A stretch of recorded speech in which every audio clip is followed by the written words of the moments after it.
3 पाठ्यक्रम में डिजाइन किया गया है। एक का नाम भारतीय संविधान है। इस संविधान में हम 6 टॉपिक पढ़ेंगे। पहला टॉपिक है 1919 और 1935 का अधिनियम, दूसरा है संविधान की विशेषताएं, तीसरा पढ़ेंगे अम्बेडकर और संविधान सभा में क्या भूमिका है, चौथा पढ़ेंगे मौलिक अधिकार, मौलिक कर्तव्य और नीति निर्देशक तत्व, 5वें नंबर पर पढ़ेंगे प्रधानमंत्री और राष्ट्रपति का कार्यालय और दोनों के बीच आपसी संबंध, और 6वें नंबर पर पढ़ेंगे भारत की संघात्मक व्यवस्था और राजनीतिक दल। ये तो एक हिस्सा हो गया। 2 नंबर लगा के लिखो राजस्थान की राज व्यवस्था। 2 नंबर लगा लो वहां लिखो राजस्थान की political system of Rajasthan, Rajasthan की राजनीतिक व्यवस्था।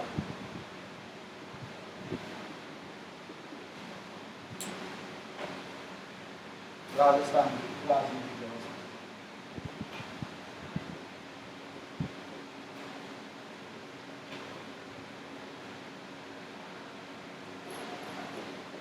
इसमें 4 टॉपिक होंगे, 4 पर्सन होंगे, ये आपको ध्यान रखना है। पहला नंबर जो है राजस्थान की पॉलिटिकल सिस्टम, इसका मतलब है भारत का संविधान आपने पढ़ा, ऐसा ही संविधान राजस्थान का भी है, अलग से नहीं है। जो भारत का संविधान है उसी में राज्यों की राजनीतिक व्यवस्था का भी जिक्र किया गया है। हर जो राज्य होगा वो अपनी राजनीतिक व्यवस्था के नाम से जाना जाता है, जैसे कि बिहार लोक सेवा आयोग होगा, उत्तर प्रदेश लोक सेवा आयोग होगा, राजस्थान लोक सेवा आयोग होगा, उत्तर प्रदेश का राज्य मानवाधिकार आयोग होगा, राजस्थान राज्य का मानवाधिकार आयोग होगा, राजस्थान का चीफ सेक्रेटरी होगा, मध्य प्रदेश का चीफ सेक्रेटरी होगा, हर स्टेट में राजस्थान का उच्च न्यायालय होगा। तो राजस्थान के अलावा अन्य जो राज्य हैं उनका उच्च न्यायालय, या 2 से ज्यादा राज्यों का उच्च न्यायालय, या संघ शासित दिल्ली और अन्य क्षेत्रों जम्मू कश्मीर का उच्च न्यायालय, उनके अपने होंगे। तो इसलिए राजस्थान की जो राज्य व्यवस्था है वो भारतीय संविधान का ही क्या है, मुख्य हिस्सा है।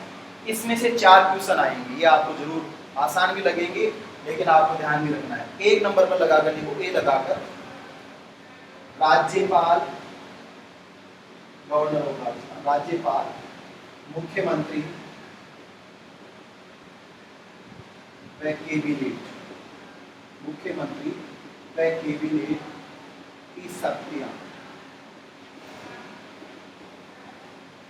राज्यपाल कोमा मुख्यमंत्री व कैबिनेट की शक्तियां। बी नंबर पर लिखेंगे राज्य सचिवालय, स्टेट सेक्रेटरी, राज्य सचिवालय व मुख्य सचिव, राज्य सचिवालय व मुख्य सचिव।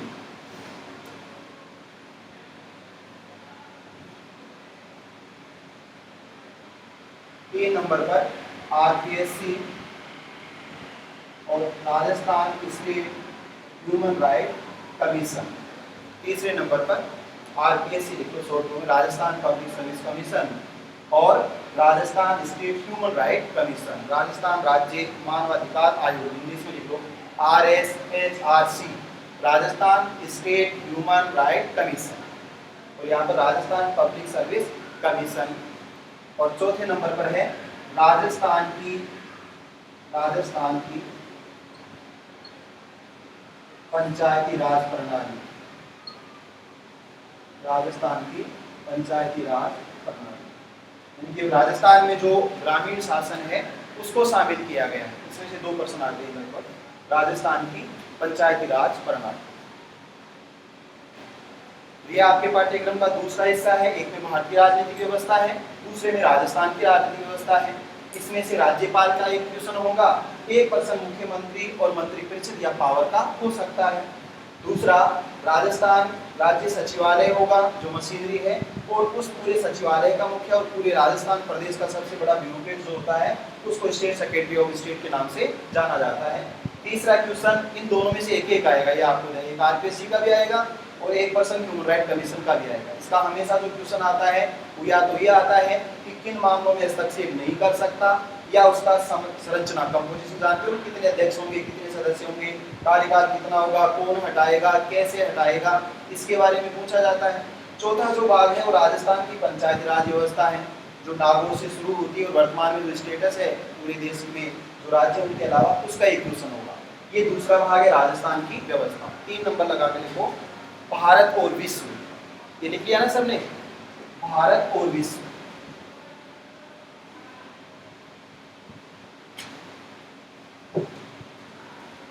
Number 3, India and world, Bharat एवं विश्व। इसमें भी 3 टॉपिक है, ए, बी और सी। ए लगाकर उसके आगे लिखो, परमाणु अप्रसार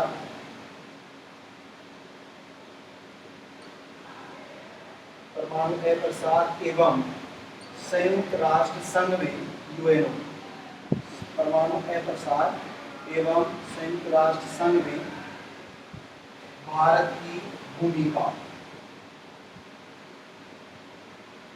सिलेबस आपको याद नहीं करना, लेकिन याद हो ही जाएगा, याद बिना किए। परमाणु अप्रसार एवं संयुक्त राष्ट्र संघ में भारत की भूमिका। 2 नंबर लगा के लिखोगे, भारत की विदेश नीति, भारत की विदेश नीति, बी नंबर पर। और सी नंबर पर लिखना है, विदेश नीति में नेहरू की भूमिका, विदेश नीति में नेहरू की भूमिका। जवाहरलाल नेहरू का विदेश नीति में क्या योगदान। भारतीय विश्व, यहाँ से 3 क्वेश्चन होंगे। एक परमाणु अप्रसार का होगा, एक यूएनओ का होगा। दूसरा प्रश्न भारत की विदेश नीति की विशेषताएं हैं, तो कौन सी नहीं है, ये पूछा जाएगा हर बार। और तीसरा जो प्रश्न होगा वो जवाहरलाल नेहरू, या तो ये पूछ लिया गया पहले विदेश मंत्री कौन थे, या पूछा गया कि गुटनिरपेक्षता के बारे में नेहरू का क्या कथन है, या कोटेशन दे दिया गया, कोटेशन में पूछा गया कि ये कथन किसका है, या वर्तमान जो करंट सिनेरियो जो चलता है उसमें कि मोदी ने कौन सी नीति को आगे बढ़ाया है, या बिग ब्रदर पॉलिसी क्या है, या पाकिस्तान के प्रति विदेश नीति का नजरिया क्या है, इसके बारे में समसामयिक जुड़ा हुआ। ऐसे 3 भाग हैं और 20 क्वेश्चन है। हर बार जरूरी नहीं है 20 तो आते ही आते हैं, कभी 15-16 भी आ जाते हैं, कभी 22-23 भी आ जाते हैं, लेकिन आपको लगभग ये ध्यान रखना है कि 15 से 20 क्वेश्चन आएंगे और ये लगभग 30 से लेकर 40 अंकों का क्या है, पाठ्यक्रम।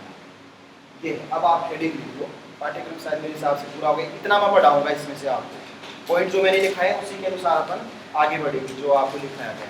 अब आप हेडिंग लिख लो पाठ्यक्रम, और हेडिंग भी लिखो, भारतीय संविधान का स्वरूप। हेडिंग लिखो, भारतीय संविधान का स्वरूप।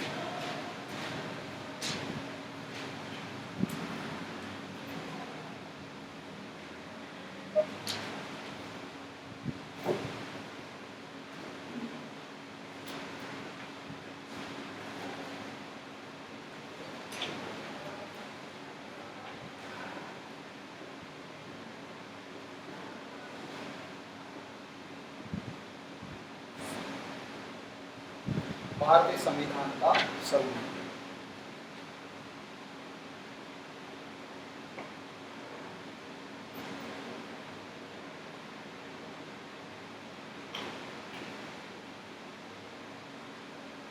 एक पेज आपको मैं दिखाऊंगा, वो ऐसे ही मेरी तरफ से ही है ना, आपको याद करने की जरूरत नहीं है।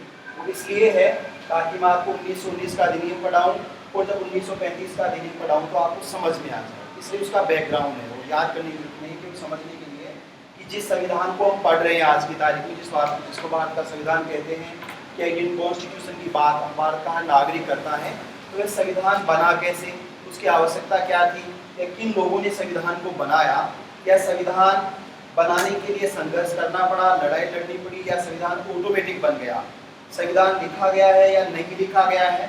जिस देश ने हमारे ऊपर शासन किया उसका अपना देश का कोई संविधान नहीं है, तो फिर वो लोग हमारे लिए संविधान क्यों चाहते थे, या भारत के लोग ऐसा क्यों चाहते थे कि संविधान बनाया जाए। सबसे बड़ी बात तो ये है कि जो भारत का संविधान है वो दुनिया के अनेक देशों के उपबंधों से ग्रहण किया गया है, परंतु इसमें सबसे बड़ी भूमिका किस देश की है, ब्रिटेन की है।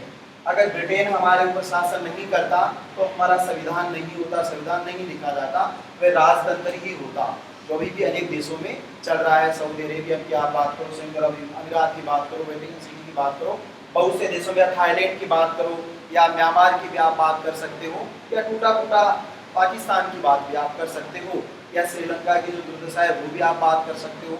इन सब देशों में जो भारत है उसका संविधान लिखा हुआ और दुनिया का सबसे बड़ा संविधान है। ऐसा क्यों किया गया, ब्रिटेन और भारत का संपर्क कैसे हुआ कि ब्रिटेन ने हमारे ऊपर शासन किया। सबसे पहले आपको ध्यान रखना है कि भारत की खोज करने वाले एक नाविक का नाम क्या था, अरे बताओ, कुछ तो आता होगा ना थोड़ा बहुत, पहली बार ही आए हो क्या? बीएड तो कर रखी है ना। वास्को डी गामा, ये छोटी छोटी बातें हैं ना।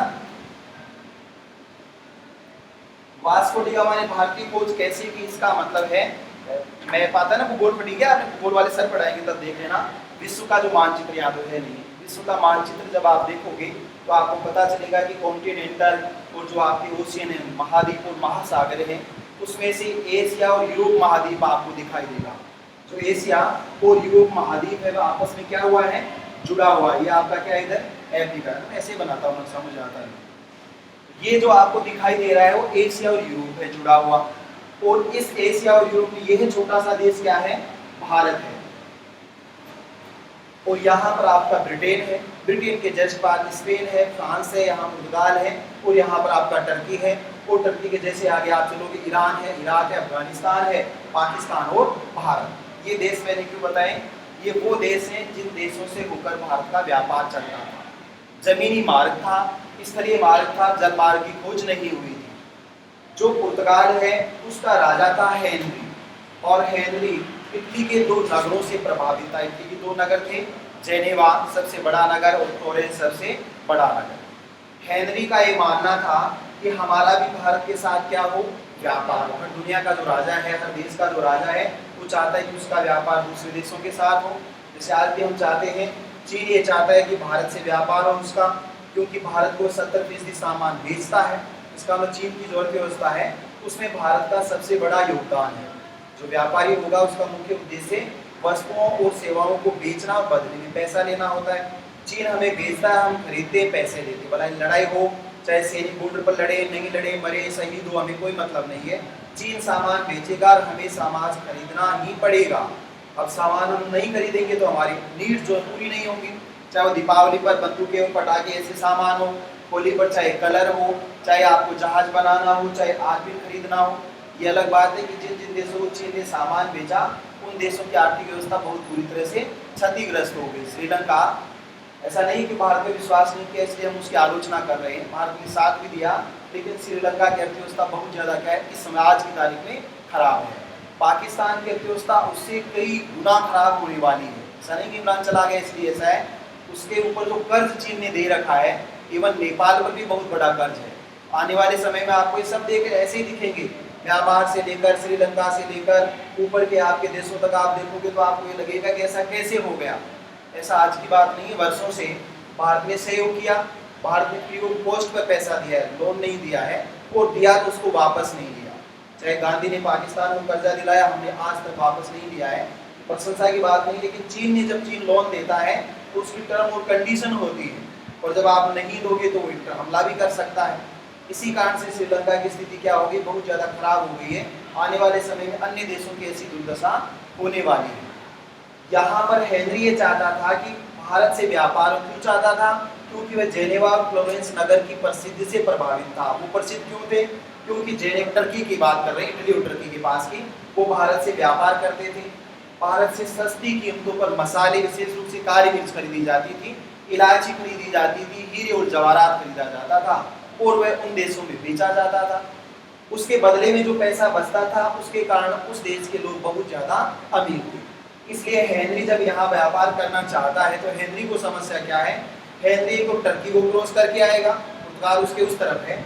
जब टर्की से वो होता हुआ पूरे ओटोमन साम्राज्य को क्रॉस करता है तो उस पर अब जो आपका अफ्रीका है, इधर मिस्र एक देश इजिप्ट का नाम सुना होगा आपने, उस इजिप्ट का यहाँ पर क्या है अतिक्रमण है। ओटोमन साम्राज्य पुराना अगर हिस्ट्री आप पढ़ोगे, इसलिए उन्होंने क्या किया है कि यहाँ से हमारी जमीन से जो होकर जाएगा उससे पैसे लेंगे, हम पैसे लेंगे तो उन्होंने टैक्स बढ़ा दिया, टैक्स लेंगे तो धीरे धीरे जो बचत थी वो क्या होगी, कम होगी। इसलिए हेनरी खुद एक क्या था, नाविक था। वह चाहता था कि एक समुद्री मार्ग को खोजा जाए, उसको नहीं पता था कि मार्ग कहाँ है। जब एक गुजरात का व्यापारी था, जैसे गुजरात के प्रधानमंत्री भी है ना, ऐसे ही एक अब्दुल माजिद नाम का व्यापारी था। वह अब्दुल माजिद नाम का व्यापारी इस पुर्तगाली जो हेनरी था उसका खास जो दोस्त था, उसका नाम क्या था, वास्को डी गामा। इस वास्को डी गामा को कौन लेकर आया था, सिर्फ आलोचना नहीं कर रहा कि वो लाया तो उसकी वजह से ऐसा हुआ, वो तो व्यापारी था, व्यापारी का तो काम ही यही है, व्यापार करना उसका उद्देश्य है। इसलिए वास्को डी गामा को निर्देशन देने वाला कौन था, अब्दुल माजिद था। वो तो नहीं हो रही ना हिस्ट्री की तरफ से, अब्दुल कहानी है, वैसे आपको ज़्यादा ध्यान रखने वाली बात नहीं है। अब्दुल माजिद ने इसका निर्देशन किया, इसलिए यहाँ से पुर्तगाल से जो आदमी चलता है वह दक्षिणी अफ्रीका के नीचे के कैप ऑफ गुड होप है ना, ज्योग्राफी माहिर जी आपको अच्छी तरह से बताएंगे। यहाँ पर जो जगह स्थिति है उसको दी कैप ऑफ गुड होप स्थान है उसके नाम से जाना जाता है। यहाँ से वह कहाँ पहुँचता है, भारत पहुँचता है। और भारत जहाँ पहुँचता वर्तमान में कहाँ है, केरल का एक बंदरगाह है जिसको कालीकट कहा जाता है। इस समय कालीकट में एक स्थान एक हिंदू जमींदार राजा था जिसका नाम सुमित्री के नाम से उसको जाना जाता है और उसको सामान्य भाषा में जमोरिन कहा जाता है। ये नाम तो सुना होगा आपने, सुमित्री का मतलब है समुद्र का स्वामी। और जो यहाँ पर जमोरिन था उसके और वास्को डिगामा के बीच दोस्ती होती है, लेकिन उस समय व्यापार नहीं हुआ।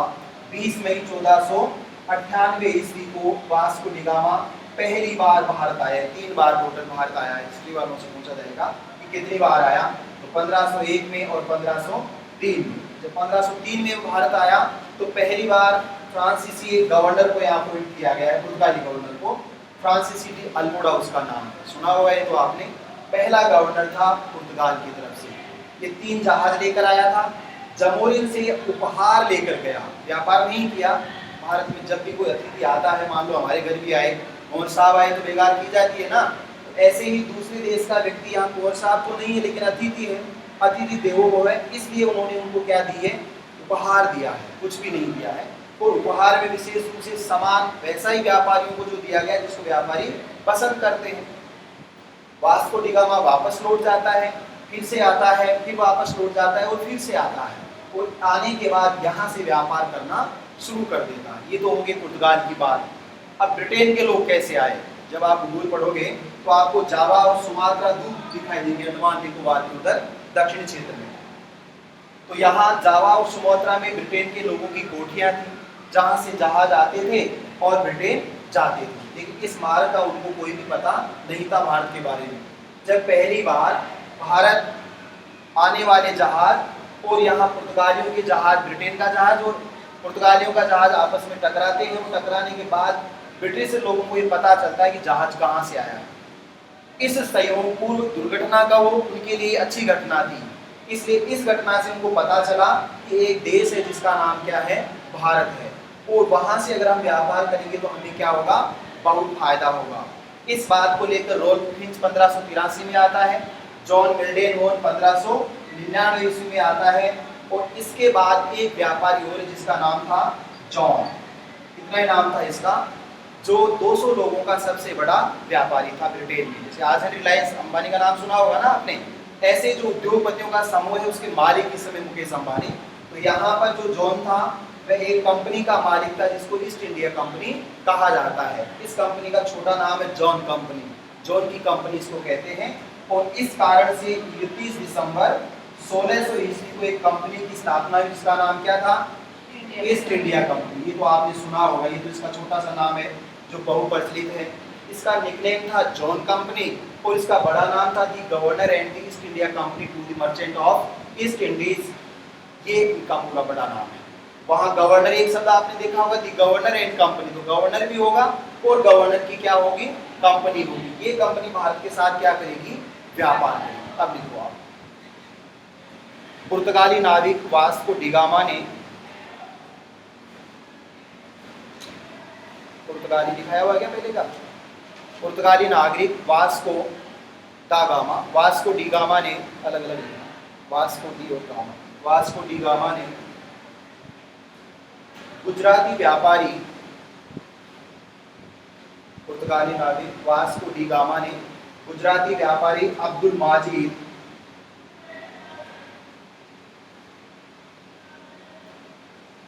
के निर्देशन में,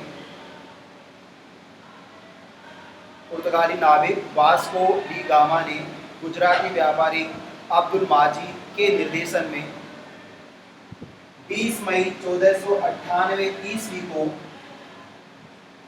20 मई 1498 ईस्वी को भारत की खोज की।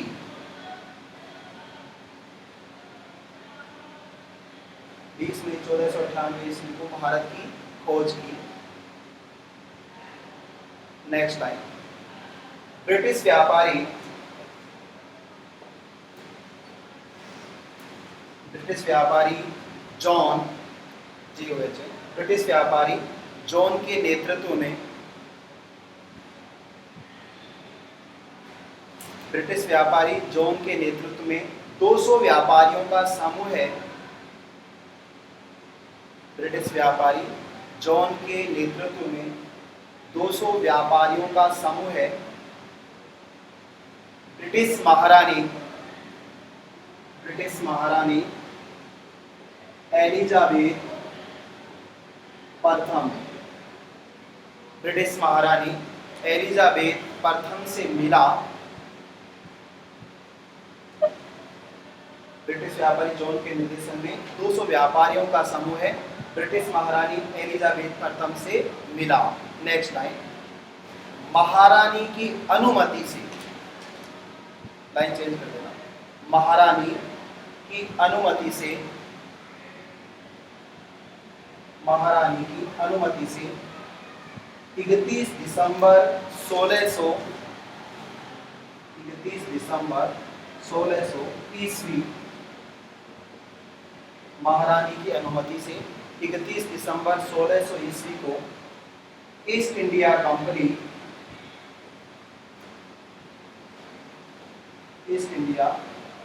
की स्थापना हुई।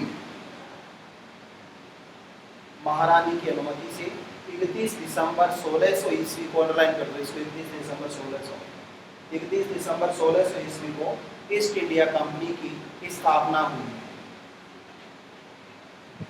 एक प्रश्न कई बार पूछ लिया जाता है, आपको ये ध्यान रखना, शताब्दी जब पूछा जाएगा तो उसके आगे की तरफ चलता हमेशा। जैसे 1601 से शुरू हो गया तो कौन सी शताब्दी है? 17वीं शताब्दी में। 2 प्रश्न पूछे गए, तो DSL में पूछा गया कि ब्रिटेन में औद्योगिक क्रांति कौन सी शताब्दी में हुई? 16वीं शताब्दी में, 17वीं शताब्दी में, 18वीं शताब्दी में, 19वीं शताब्दी में। थोड़ी बहुत हिस्ट्री पढ़ी होगी, 10वीं क्लास का प्रश्न है ये। तो ब्रिटेन में औद्योगिक क्रांति कौन सी शताब्दी में हुई? ऑप्शन नंबर 1 16वीं शताब्दी, ऑप्शन नंबर 2 17वीं शताब्दी, ऑप्शन नंबर 3 18वीं, ऑप्शन नंबर 4 19वीं। 18वीं शताब्दी में। डरने की जरूरत नहीं, आता है तो बताओ, गलत आता है तो बताना पड़ेगा ना भाई, एक उत्तर तो बताओगे ना भाई। एग्जाम में बैठोगे तो 4 विकल्प में एक तो आपको देना ही पड़ेगा उत्तर। ऐसा है तो नहीं सबको छोड़ दोगे, 100 के 100% छोड़ दिए तो अलग बात है, और उसमें से जवाब दोगे तो गलत जवाब है वो भी तो कोई ना कोई देगा, सभी सही जवाब थोड़े देंगे। 18वीं शताब्दी में ब्रिटेन में क्या हुई? औद्योगिक क्रांति हुई। वास्तव में ये कब हुई थी? 1760 ईस्वी को हुई थी। इसलिए ये कौन सी शताब्दी है? 18वीं शताब्दी है। तो भारत का संविधान किस शताब्दी का परिणाम है? 18वीं, 19वीं, 20वीं, 21वीं? अरे 1949 में लिखा गया ना संविधान, 20वीं शताब्दी का परिणाम हुआ ना, ये आपको ध्यान रखना है। ईस्ट इंडिया कंपनी की स्थापना किस शताब्दी में हुई? 17वीं शताब्दी में। प्रश्न पूछा गया है, क्योंकि ये तो आपको लिखाई दिया था मैंने भाई, हमें जब प्रश्न बनाने तो पढ़ाई वो थोड़ा बहुत पूछेंगे, उसके आगे पूछेंगे ना। तो 17वीं शताब्दी में तो 31 दिसंबर 1600 ईस्वी को कंपनी बनी। इस कंपनी में एक नाम था, कंपनी का जो मैंने बताया, दी गवर्नर। ये नाम ऐसा क्यों है? ये नाम जो यहाँ लिखा गया आज से लगभग 500 साल पहले, वो आज भी है, और उसको आज भी क्या कहते हैं? गवर्नर कहते हैं। और इसी का एक बड़ा आदमी था जिसको गवर्नर जनरल कहते हैं, जिसका नाम हमने क्या कर दिया? राष्ट्रपति कर दिया। महाराज्यपाल कहते थे उसे हिंदी में। अब जो राजस्थान का राज्यपाल है वो गवर्नर है राजस्थान का। ऐसे ही राजस्थान के अलावा भी जो राज्य हैं, 28 जो राज्य हैं, 27 राज्य हैं, तो 27 एक 28, इनमें सब में गवर्नर है। दूसरे जो संघ शासित प्रदेश है वहाँ आयुक्त होगा या उपराज्य डिप्टी गवर्नर होगा। तो इसका मतलब है कि गवर्नर जो वर्ड है वह 500 साल पहले 1600 ईस्वी में पहली बार यूज किया गया ब्रिटिशर के द्वारा। इससे पहले पुर्तगालियों ने शब्द का यूज किया था, लेकिन पुर्तगालियों का हमारे ऊपर ज्यादा प्रभाव नहीं है। ज्यादा प्रभाव किसका है? ब्रिटिशर का है। तो the governor and the East India Company of the merchants of London to the East Indies, ये इसका बड़ा नाम था, वो आपसे नहीं पूछा जाएगा। छोटा नाम इसका जॉन कंपनी था, क्योंकि जॉन क्या था? 200 लोगों का समूह का मालिक था। इन 200 समूह में से वहाँ एक 24 लोगों का क्या था?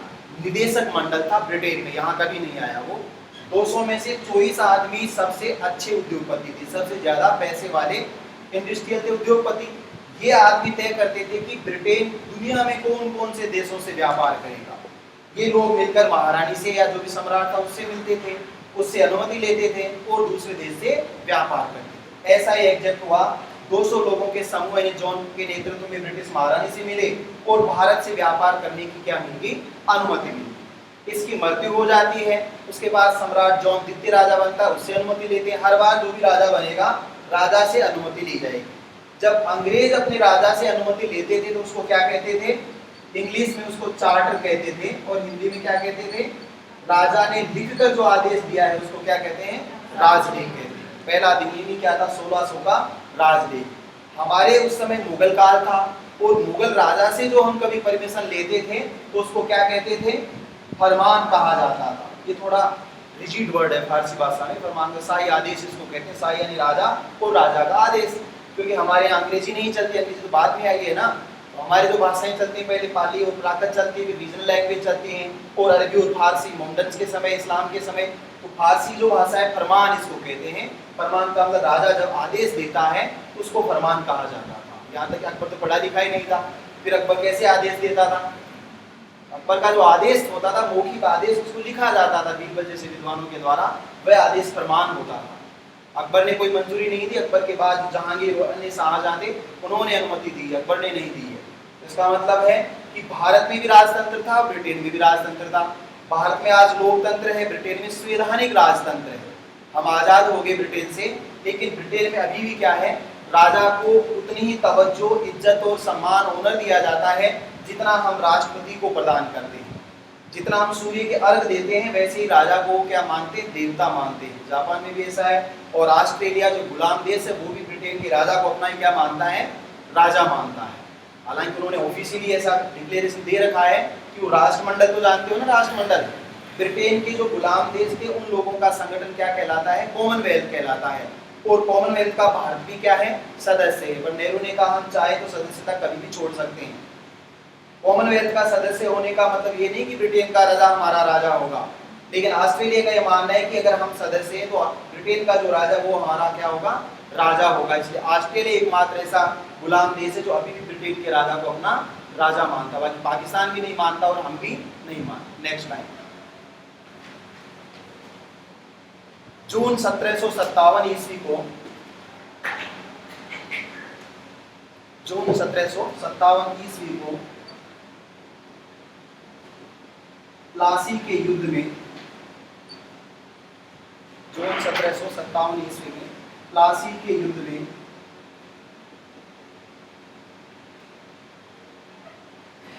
रॉबर्ट क्लाइव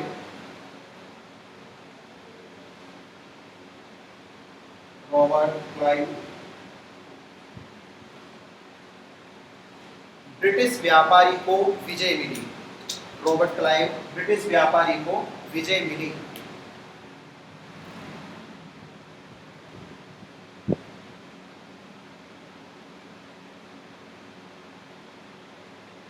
तो आपको यहाँ ये ध्यान रखना है कि दो युद्ध हुए हैं, एक बैटल ऑफ प्लासी है और एक बैटल ऑफ बक्सर है।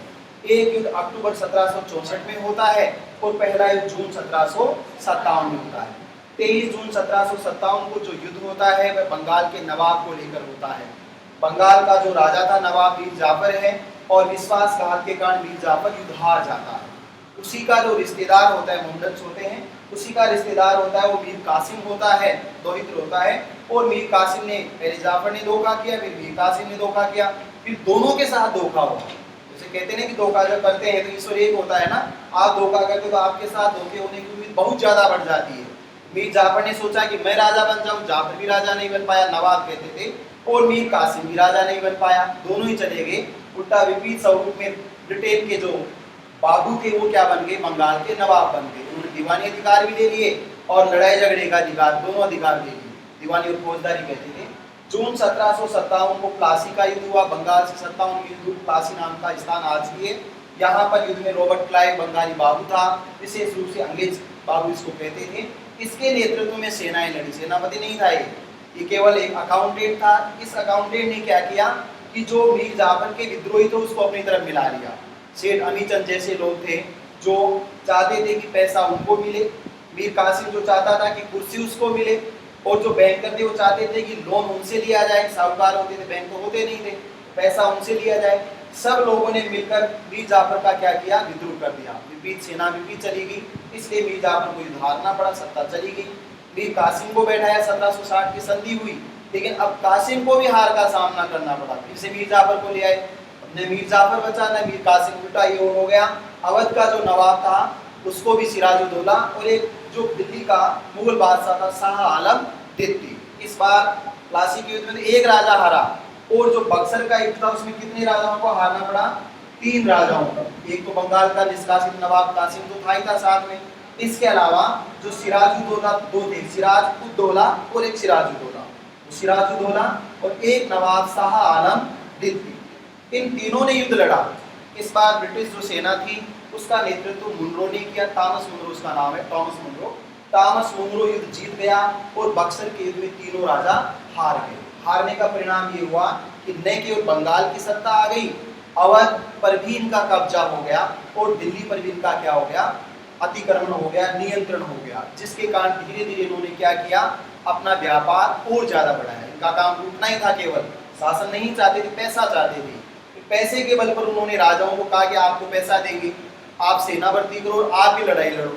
सुना होगा ना आपने, एक ऐसी संधि जिसको सहायक संधि कहा जाता है, एक ऐसी संधि जिसको डॉक्ट्राइन ऑफ लैप्स व्यक्तत्व की संधि कहा जाता है, जो 1856 में जाकर सामने आई, और एक 1798 की संधि थी, जिसके तहत ये कहते थे कि आपको हम पैसा देंगे, पैसा ही चाहिए ना, पैसा लो और सुरक्षा करो।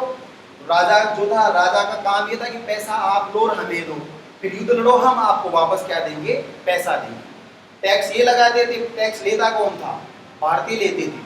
प्लासी के युद्ध ने एक काम तो ये किया कि बंगाल पर अंग्रेजों का शासन हो गया। बक्सर के युद्ध ने दूसरा काम ये किया कि बंगाल ही नहीं, बंगाल के अलावा 2 अधिसत्ताओं को इन्होंने और हड़प लिया। नेक्स्ट लाइन, अक्टूबर 1764 ईस्वी को, अक्टूबर 1764 ईस्वी को, अंडरलाइन कर देना, अक्टूबर 1764 ईस्वी को बक्सर के युद्ध में, अक्टूबर 1764 ईस्वी को बक्सर के युद्ध में ब्रिटिश सेनापति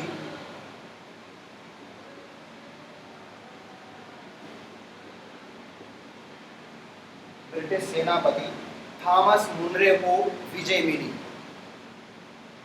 थॉमस मुनरे, अक्टूबर 1764 के बक्सर के युद्ध में ब्रिटिश सेनापति थॉमस मुनरो को विजय मिली। नेक्स्ट लाइन, लिख पा रहे हो ना? स्पीड ठीक है ना? बता देना मेरे को, नहीं लिख सकते। नेक्स्ट लाइन, बक्सर का युद्ध एक निर्णायक युद्ध था। बक्सर का युद्ध एक निर्णायक युद्ध था,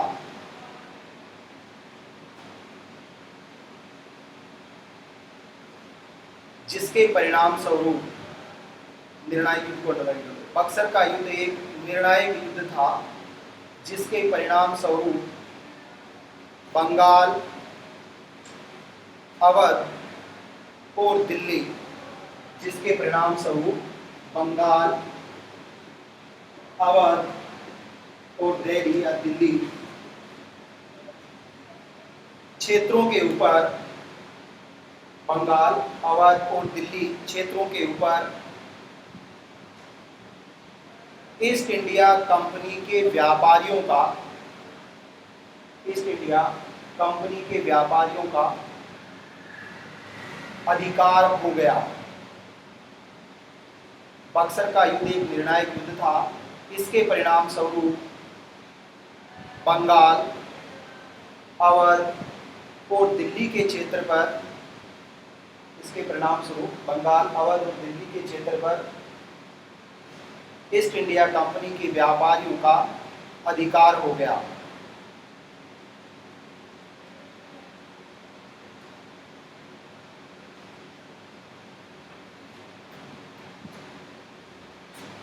अब देखो, व्यापारियों का जो काम था सिर्फ व्यापार करना था, उन्होंने व्यापार किया, युद्ध वो लड़ना नहीं चाहते थे। युद्ध तो भारतीय राजाओं की आपसी फूट का एक परिणाम था, खुद उन्होंने जानबूझकर युद्ध नहीं लड़ा। जो कलकत्ता का कोर्ट एक किला हुआ करता था, दुर्ग होता था, उसको फोर्ट विलियम फोर्ट कहा जाता था, उसमें ब्रिटिश व्यापारियों के पैसे रहा करते थे, और जो सामान आता था वो था, जो लदान करते थे वो सामान था। इस किले पर जो बंगाल का सेठ था अमीरचंद, उसका बेटा कब्जा करना चाहता था। इस बात को लेकर बात बिगड़ जाती है और वहां से युद्ध शुरू होता है। तब जाकर बंगाल का नवाब सामने आता है। मीर जाफर को ये पता नहीं था कि मेरे दुश्मन मेरे साथ ही रहते हैं। हिंदू जमींदार थे, शासन मुस्लिम था, जमींदार हिंदू थे अधिकांश है। हिंदुओं ने प्रतिरोध किया इनके साथ में, तो इसलिए जाफर को हारना पड़ा। मीर कासिम को लगा कि मैं नवाब बन जाऊंगा तो मीर जाफर मेरा क्या कर लेगा, परंतु संधि करके उन्होंने मीर कासिम को भी कठपुतली बना दिया, उसकी बात मानने से इनकार कर दिया। इसलिए जाफर भी गया, मीर कासिम भी गया, बंगाल की सत्ता भी गई, साथ में अवध और दिल्ली को भी जाना पड़ा। उन क्षेत्रों पर भी व्यापारियों का क्या हो गया, कंट्रोल हो गया। अब वो दिल्ली से व्यापार करते, कलकत्ता से संचालित होता था सारा, अवध के क्षेत्र से सैनिक लेते और बंगाल से वो क्या करते, ब्रिटेन तक व्यापार करते थे। सहायता तो इनसे लेते थे और व्यापार बंगाल से करते थे। अब बंगाल का जो राजा था उसको कहा नवाब को कि आपका ये काम है कि आप सिर्फ नवाब बने रहो, बाकी काम हम देखेंगे सारा, आपको कुछ नहीं करना, आपको पैसा सेना रखनी है खुद रखो, सैनिकों को भर्ती करो भारतीय लोगों को, और जो टैक्स है वो कलेक्शन करो, फिर टैक्स हमें दे दो, फिर जब आपके ऊपर संकट आएगा तो हमसे ट्रीटी करो, दूसरा राजा युद्ध लड़ेगा आपसे तो हम देखेंगे उसको, पैसा उनको लेना था, लेना हिंदुओं के माध्यम से था, ये उनका एक मुख्य उद्देश्य था। लेकिन इस मामले में एक बात और बिगड़ गई। कैसे बिगड़ी कि जब ईस्ट इंडिया कंपनी के लोग पैसा लेने लगे तो उनका पैसा और मुनाफा बहुत ज्यादा बढ़ गया। एक तो व्यापार करते थे, दूसरा स्थायी बंदोबस्त, रेलवाड़ी और महालवाड़ी, 3 रेवेन्यू सिस्टम थे। उसके तहत हिंदू जमींदार और शासकों से टैक्स लेते थे। टैक्स की जो पद्धति थी वो मनमानी पद्धति थी। मान ली कि गेहूं की 10 बोरी होते हैं, वहां आदमी आता है, हिंदू जमींदार कहता है कि 50 बोरी लग रही है मुझे, ये तो आप कह नहीं सकते कि तू ले जा भाई 50 है, तो मुझे 50 लग रही है, ऐसा कह के वो चला जाता है। फिर आता है कि मेरा टैक्स कितना बना, 20 बोरी, आप कहाँ से दोगे। ये तो एक उदाहरण है स्थायी बंदोबस्त का कि केवल एक पूतना पड़ता है, इसको कहते हैं अनुमान तय करना कि कितना गेहूं है, तो भरने पर पता चलेगा ना। भाई ब्रिटिशर को पता था, ये कह दे कि बोरी भर लो या तोल लो तो पता चल जाएगा कितना गेहूं हुआ है, परंतु उनको करना ही ऐसा था कि आप टैक्स नहीं चुकाओ, आप टैक्स चुका दोगे तो आप खेती करते रहोगे। वो चाहते थे कि टैक्स का भुगतान नहीं करो, जब टैक्स नहीं दोगे तो जमीन किसकी हो जाएगी, जमींदार की हो जाएगी, फिर जमींदार दूसरे लोगों को लाएगा, उनको मजदूर, खेती और मजदूर कहा जाता, खेती और मजदूर बनाएगा। ऐसे करके जमीनें कलेक्शन हो गया। बाद में आपने कभी पढ़ा हो तो नेहरू टेनेंसी एक्ट लेकर आया था कि जो जमीन जोत रहा है उसी की जमीन हो गई, आज तो सब मालिक हो गए, प्लाट वगैरह हो गए। हकीकत ये है कि जैसे मेरे भी दादाजी थे, उस समय भी जो गिरदावर था कि भाई आपकी जमीन कौन सी है, आप ये कह दो कि जमीन मेरी है तो आपको नाम कर देता था, ऐसे ही पड़ी थी जमीन। तो आज सारे आदमी सियाने हो गए गाँव की भाषा में कि उनको पता चल गया, ऐसा नहीं था, ये प्लॉट वगैरह कुछ नहीं था, ये हकीकत सिस्टम है। उससे पहले जब लोगों के पास जमीन थी तो आई कैसे, एक जो शासक था उसके पास 500 बीघा जमीन क्यों थी। मान लो मेहरौली और हमारे आसपास के उधर क्षेत्र में देखोगे आप कि अधिकांश रियासतें थी राजपूतों की रियासतें थी, उनके पास 1000 बीघा जमीन कहाँ से आई। इस सिस्टम के परिणाम स्वरूप उनके पास जमीन आई थी, क्योंकि रेवेन्यू कौन लेता था, जो भारत के लोग थे वही रेवेन्यू लड़ते थे, लेते थे, वही लड़ाई झगड़ा करते थे। अंग्रेज कभी नहीं आता था रेवेन्यू लेने, उसका काम वो व्यापारी थे। उन्होंने सिस्टम चेन बना दी कि हमारा मीडिएटर कौन रहेगा, इसलिए हमने टैक्स दे नहीं पाए, टैक्स नहीं दिया तो जमीन उनके पास चली गई। जब भारत आज़ाद हुआ तो जमीन तो लेकर नहीं गए ब्रिटेन, यही तो छोड़ के गए थे लोग। जब छोड़ के गए तो कुछ लोगों ने जमीन ले ली, जिसको कहा रहा है कि नेहरू ने कहा टेनेंसी एक्ट। पश्चिम बंगाल का नक्सलवाड़ी आपने सुना होगा, उसी का परिणाम है। कानू सान्याल और चारू मजूमदार मेरे जैसे आदमी थे, उन्होंने कहा कि भाई जब नेहरू ने कहा कि जमीन जोत रहा है उसी की है, तो पुरानी जमाबंदी लेकर आए कि जमीन को हमारी है, जिस पर दूसरे लोग जोत रहे हैं जमीन हमें मिलनी चाहिए, क्योंकि मेरे मान लो दादा की जमीन है, परदादा की जमीन है, पुरानी जमाबंदी आप कहीं गए हो पटवार घर में, पुरानी आज़ादी के पहले की जमाबंदी भी है। वो जमाबंदी आप देखोगे जिसको आजकल तवकासमा और नामांतरण ऐसा है, जमीन के मैटर में आप पढ़ोगे तब पता चलेगा कि बहुत उलझा हुआ मामला है ब्रिटिशर से लेकर आज तक, तब पता चलेगा कि जमीन का मामला ऐसा क्यों है। उन्होंने कहा कि जमीन हमारी है, हमें दो। एक तो विनोबा भावे का नाम सुना होगा, जिसने मूवमेंट चलाया कि जमीन मुझे दान दे दो, ज्यादा है तो मुझे दे दो, मैं बांट दूंगा। उन लोगों ने कहा जमीन हमारी है, राजी दो तो ठीक है, वरना बेराजी लेंगे। बेराजी का मतलब क्या है, लड़ाई झगड़ा हो गया, इसका ताकत हो गया। उन लोगों ने जो मूवमेंट चलाया वही मूवमेंट आज किस नाम से चल रहा है, नक्सलवाड़ी के नाम से चल रहा है। नक्सल जिसको कहते हैं नक्सलिज्म, जो आज हमारे लिए टेररिस्ट हो गए, आतंकवादी हो गए, या जो लोग सेना के लोगों को मारते हैं, पैरामिलिट्री फोर्स के लोगों को मारते हैं, विशेष रूप से पश्चिम बंगाल और आसपास के क्षेत्रों में, छत्तीसगढ़ तक भी वो फैले हुए हैं। एक दुर्घटना में 76 जो सीआरपीएफ के जवान थे उनको उन्होंने मार दिया।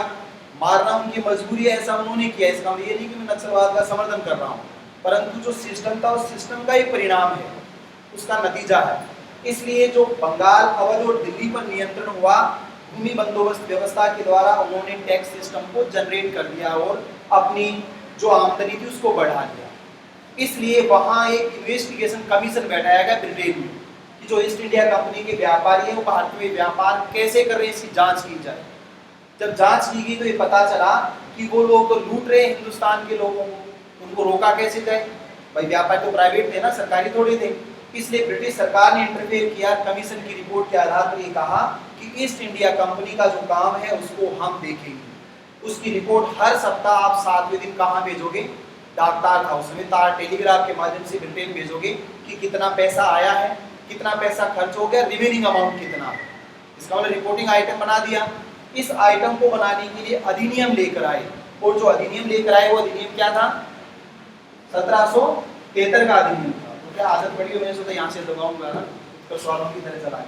1773 का रेगुलेटिंग एक्ट, विनियमनकारी अधिनियम। देखो इसमें कुछ समझाता हूं। कंपनी की गतिविधियों पर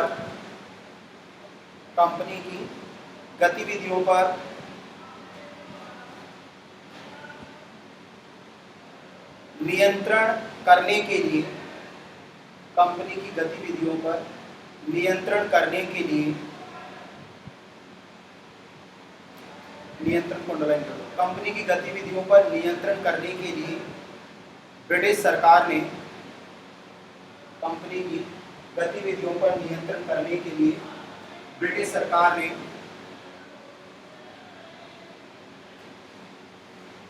पहला लिखित और कानूनी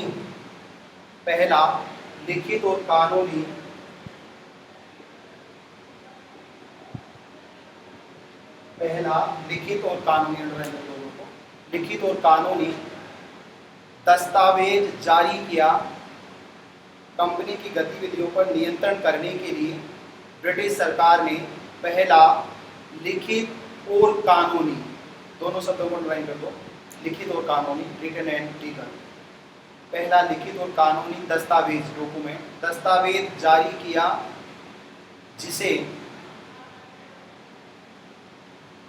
पहला लिखित और कानूनी दस्तावेज जारी किया जिसे 1773 का विनियमनकारी अधिनियम,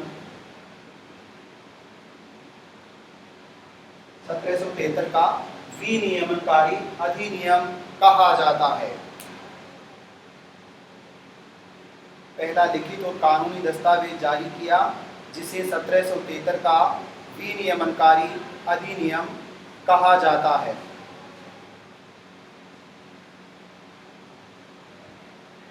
अब देखो इसका सिर्फ नाम आपको ध्यान रखना है कि ब्रिटिश इंडिया के अंतर्गत या कंपनी भारत के अंतर्गत पहला दस्तावेज कौन सा था जिसके तहत कंपनी शासन को नियमित किया गया? 1773 का रेगुलेटिंग एक्ट। इसमें ब्रिटेन के प्रधानमंत्री मिस्टर नॉर्थ थे, और नॉर्थ ने हाउस ऑफ कॉमन्स, जैसे हमारी संसद होती है, संसद में वहां भी 2 सदन है, हमारे भी 2 सदन है।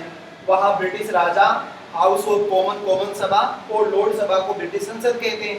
हमारे राष्ट्रपति लोकसभा और राज्यसभा को क्या कहते हैं? संसद कहते हैं। अनुच्छेद 79 के अनुसार तीनों को सामूहिक रूप से संसद कहा जाता है। 2 बार प्रश्न पूछा गया, जो प्रश्न पूछे गए वो आपको हाथों हाथ बताता जाऊंगा, अभी तक तो क्या सिलेबस आया नहीं है। तो यहाँ पर जो अधिनियम है नॉर्थ के नाम से 1773 का नॉर्थ रेगुलेटिंग एक्ट इसको कहते हैं।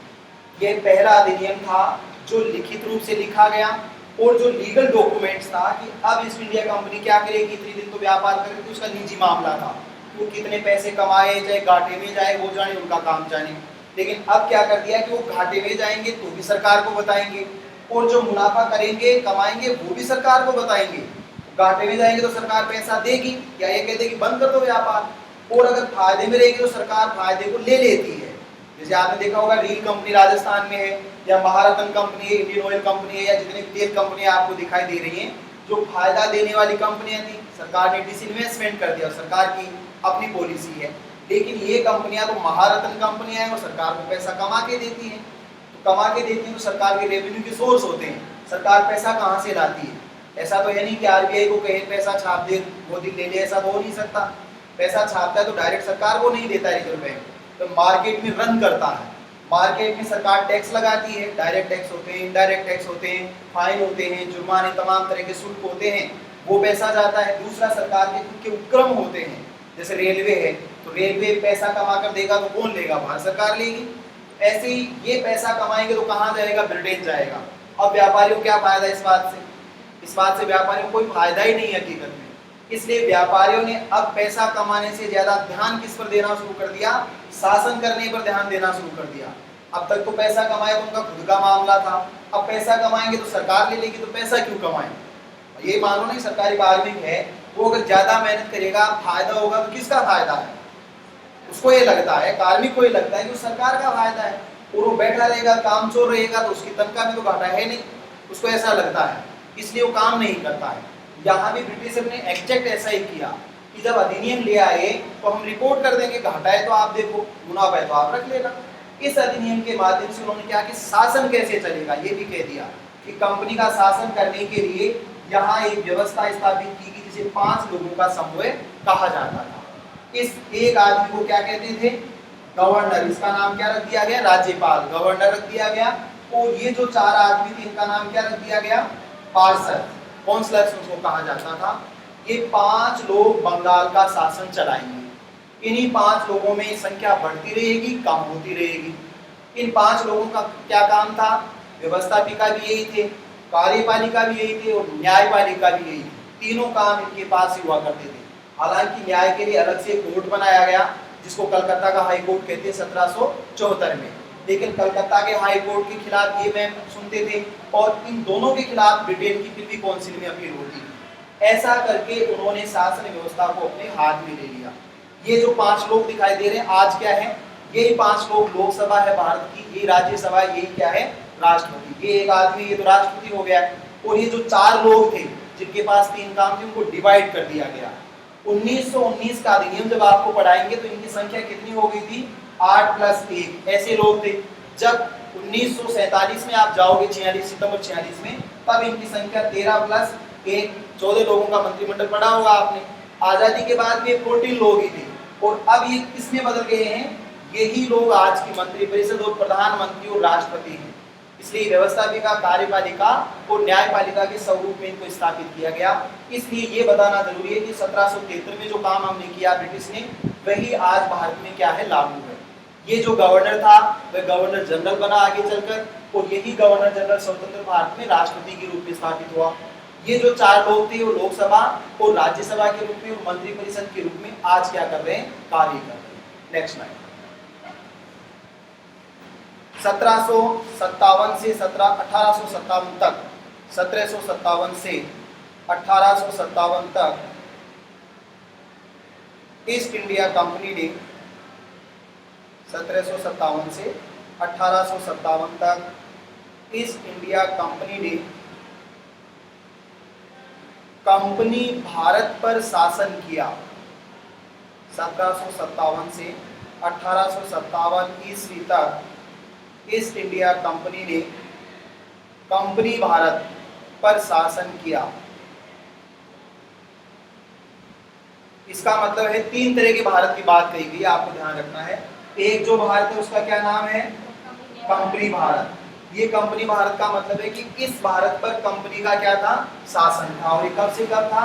1757 से लेकर 1857 की क्रांति तक ईस्ट इंडिया कंपनी का के नाम से ही भारत पर शासन होता था। जब दूसरा भारत आप पढ़ोगे तो वह क्या था? ब्रिटिश भारत था। ब्रिटिश भारत का मतलब क्या है? 1858 से लेकर 15 अगस्त 1947 तक का जो भारत था वो ब्रिटिश इंडिया था।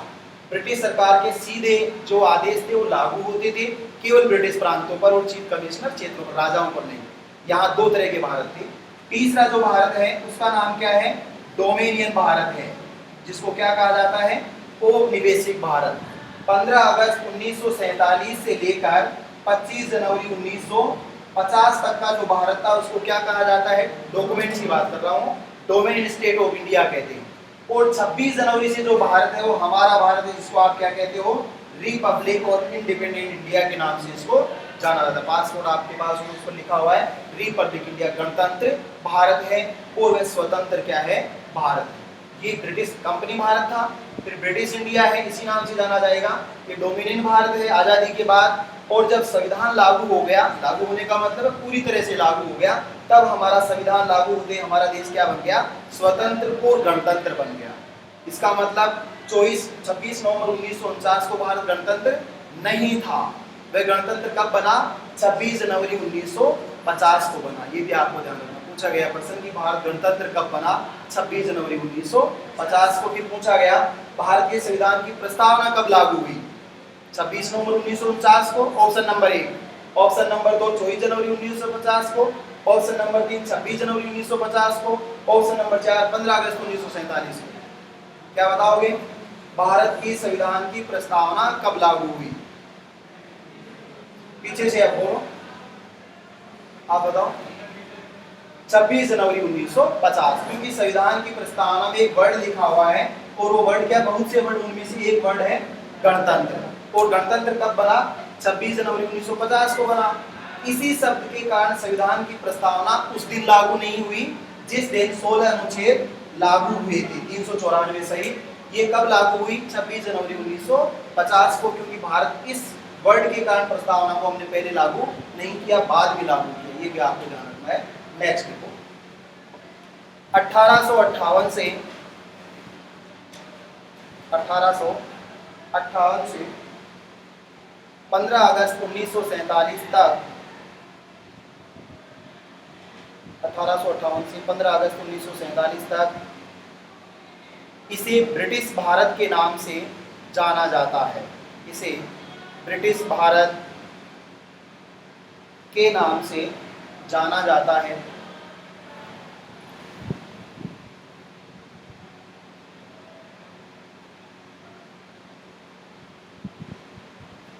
देखो यहाँ सबसे बड़ा जो परिवर्तन हुआ वो 1858 के अधिनियम के माध्यम से हुआ। जो कंपनी का शासन था 1757 से लेकर 1857 तक, उस कंपनी के शासन का अंत कर दिया गया किस अधिनियम के द्वारा, 1858 के अधिनियम के द्वारा। ये अधिनियम, जिसे विक्टोरिया घोषणा भी कहा जाता है, ये इलाहाबाद के दरबार में इसका आयोजन किया गया। इसमें ब्रिटेन की महारानी विक्टोरिया थी, इसलिए इसको पढ़ा गया, इसलिए विक्टोरिया डिक्लेरेशन कहा जाता है।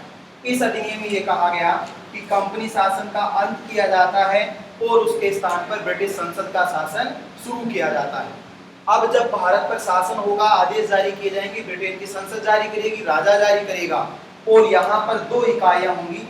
एक जिसको आप ब्रिटिश भारत कहते हो, उस ब्रिटिश भारत का मतलब है कि प्रांत होंगे। इस समय 5 प्रांत थे, इनको ब्रिटिश प्रांत कहा जाता था, और 8 चीफ कमिश्नर क्षेत्र थे, ये तो ब्रिटिश भारत था।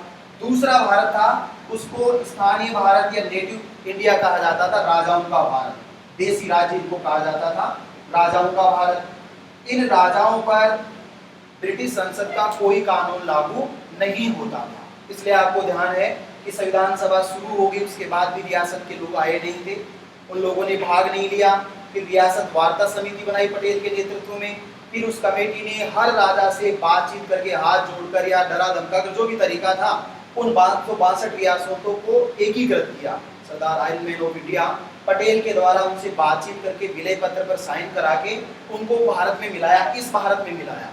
वरना वो भारत क्या था, अलग था। वो प्रावधान ये था कि मान लो देसी रियासतें नहीं मानेंगी तो उनके लिए अलग से संविधान सभा बनेगी और उनका संविधान ही अलग बन जाएगा और वो देश भी अलग रह जाएंगे। जूनागढ़, हैदराबाद और जम्मू कश्मीर को छोड़कर रियासतों को मिला लिया गया था। इन 3 रियासतों के लिए सरदार पटेल को बहुत ज्यादा मशक्कत करनी पड़ी और विवाद भी हुए, लेकिन अंततः उनको मिला लिया गया। ये तो था देसी राजाओं का भारत, ये ब्रिटिश भारत था, जिस पर 1858 से लेकर 1947 तक कानून लागू होते थे। इस अधिनियम का नाम था better governance for India, Bharat के लिए श्रेष्ठ शासन। अब जो भी भारत के लिए कानून बनाया जाएगा वो ब्रिटिश संसद से पारित होगा, और ब्रिटिश संसद में पारित करने की एक प्रक्रिया होती है। जैसे हमारी आज संसद है, ऐसी ही ब्रिटेन की उस समय संसद हुआ करती है, आज भी है। उस संसद से अधिनियम जाएगा, पहले जो कॉमन सभा उसमें जाएगा, लोकसभा में जाएगा, फिर सम्राट के पास जाएगा, सम्राट हस्ताक्षर करेगा, फिर वो जारी होगा, भारत भेजा जाएगा, फिर वो भारत में गवर्नर जनरल के पास आएगा और फिर गवर्नर जनरल इसको क्या करेगा, भारत में लागू करेगा। ये उसकी प्रक्रिया थी। इस अधिनियम के द्वारा जब इसका नाम ब्रिटिश इंडिया किया गया तो ये तय किया गया कि एक ब्रिटेन का शासन चलाने के लिए परिषद होगी और उस परिषद का नाम क्या होगा, भारत परिषद होगा। सुना होगा ना आपने, नहीं सुना क्या? अरे पढ़ा होगा ना 10वीं क्लास में, बात होंगे मान लो फिर भी थोड़ा बहुत याद हो तो। भारत परिषद होगी। इस भारत परिषद में कितने व्यक्ति होंगे? 15 व्यक्ति होंगे, ये तय किया गया। और एक इसका क्या होगा? सचिव होगा, जिसको भारत सचिव के नाम से जाना जाएगा, जिसको भारत का राज्य सचिव कहा जाएगा, और जिसको भारत मंत्री के नाम से जाना जाएगा। ये 15 और ये 16 लोग कहाँ रहेंगे? ब्रिटेन में रहेंगे, कभी भी भारत नहीं आएंगे। दौरा करने के लिए आ सकते, रहेंगे नहीं। जो सचिव होता था वो ब्रिटेन का क्या होता था? कैबिनेट मंत्री। जो भी कैबिनेट मंत्री होगा उसी को भारत का राज्य सचिव बनाया जाएगा, क्योंकि अधिनियम संसद बनाएगी। संसद में किसकी चलती है? प्रधानमंत्री, उसकी मंत्री परिषद की चलती है। मंत्री परिषद में 3 कैटेगरी के मंत्री होते हैं, कैबिनेट मंत्री, राज्य मंत्री और उप मंत्री। कैबिनेट मंत्री शक्तिशाली होते हैं। शक्तिशाली इसलिए होते हैं कि उनको शक्तिशाली मंत्रालय दिया जाता है, इसलिए कैबिनेट मंत्री, जितने कैबिनेट मंत्रियों के पास आज जितना भी ब्रिटिश राजा प्रधानमंत्री चाहे उतने कैबिनेट मंत्री होंगे। उनमें से एक कैबिनेट मंत्री को भारत का क्या बनाया जाएगा?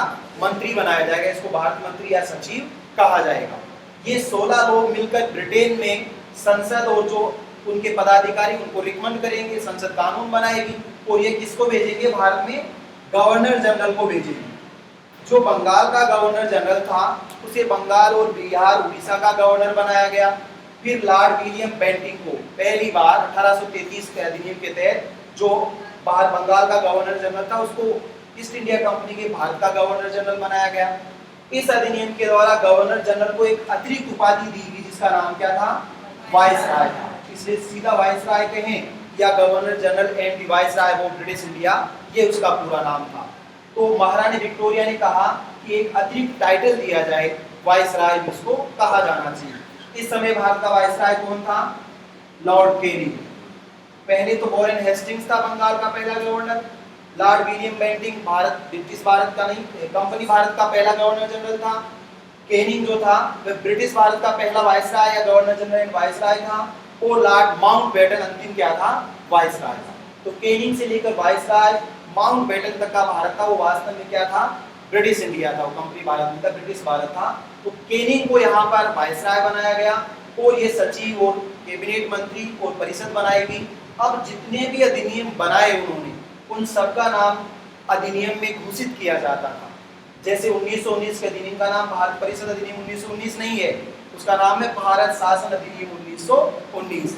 उसके आगे भारत शासन अधिनियम 1935 और भारत स्वतंत्रता अधिनियम 1947, ये उनका औपचारिक नाम था। अब देखो नेक्स्ट आगे हेडिंग लिखो, भारत शासन अधिनियम 1919। यहाँ से आपका सिलेबस शुरू है। भारत शासन अधिनियम 1919। समझ में आ रहा है कि नहीं? आवाज तो बिल्कुल दबी हुई आ रही है, जैसे सुनाई है पहली बार। भारत शासन अधिनियम 1919।